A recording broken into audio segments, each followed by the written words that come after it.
Hi, my name is Alex. I'm founder of DealForge, and today I wanted to talk a little bit about how to analyze an Airbnb deal. Most people skip over this step and get into something they don't really know what to expect, or they get in over their head with expenses and that type of thing. So let's go ahead and walk through this now. So let's start with the purchase price here. Let's just put it at, we'll say 450,000. Okay. Down payment. A lot of times with investment properties, you're going to be looking at around 25% down payment on that. Of course, there's always options to buy down points, etc.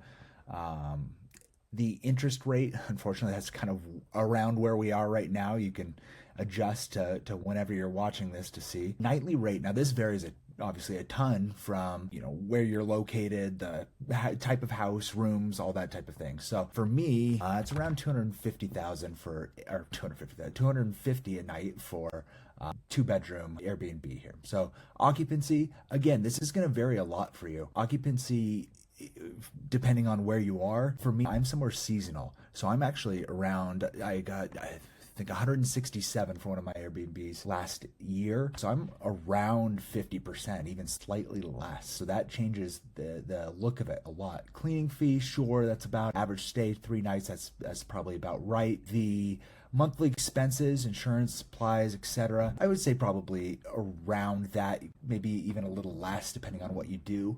This is what always surprises people, or often does, is the management fee. So a lot different than what you're going to see from short-term rentals to long-term rentals. That short-term is going to be much higher. Reason being, there's a lot more to do on a daily basis for those managers. So I've seen anywhere from 15 to 30%. So it varies widely, and you'll just kind of have to see what you can find in your town. We'll just call it 20 for now. So let's go ahead and take a look at these numbers. So we have the results here. Occupied 183 nights, revenue 53,229, NOI after rental, or after expenses rather, and then we have our cash flow, cap rate, cash on cash, and DSCR. Let's talk about some of these a little bit.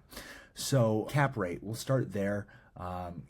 If you're looking at that and saying, I don't know what 3.95% means, it's basically the NOI being the net operating income. So that's the total income from a property after subtracting all of the operating expenses, but it's before paying your mortgage. So NOI tells you how much the property earns on its own, regardless of how you're finance. So back to the cap rate is the NOI divided by the purchase price expressed as a percentage, as you see here. So it's the return you earn if you paid all cash, no loan. So basically a higher cap rate means higher yield, but often higher risk. Lower cap rate is lower yield, but typically a more stable asset. So if we're looking at that here, 3.9, pretty low. Monthly cash flow, that's a big one. You'll be losing money per month on this one here. Cash on cash, obviously that's going to reflect that. DSCR, if you're doing a DSCR type of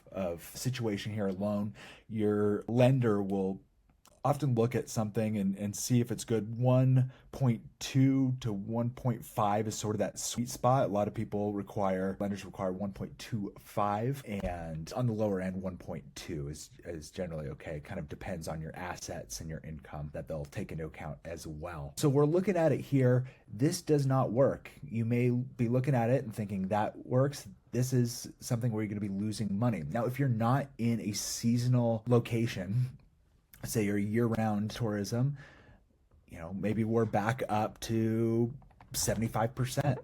All of a sudden it starts working a little bit more. Maybe your nightly rate is 275 and it starts working a little bit more. So you can see how little changes here can make a big difference. If you're cleaning, managing your own, obviously that changes changes a ton. Oops, 200, 0. That changes a ton of how everything looks. But say you are in a seasonal area like myself, you're at 250,000 or 250 a night, to occupancy 50%. So if I'm looking at this, I go, this doesn't work. What's a creative way to offset some of that? If you do medium-term rentals in that depending on where you're located in that off season, So medium-term rentals being a good place to start would be like travel nurses or travel occupational therapists, or something along those lines, where it's seasonal work that someone is coming in, or temporary work where they can come in and do that work for 2-3 months. So that can help offset that. So having numbers that work just off of your Airbnb, and if they don't work, there's always a flexible way to find another way to make it work. So that kind of is a quick summary of how to analyze a Airbnb investment. I'll link the calculator below in the description, and it's free to use, no sign up or anything like that. So feel free. Thank you.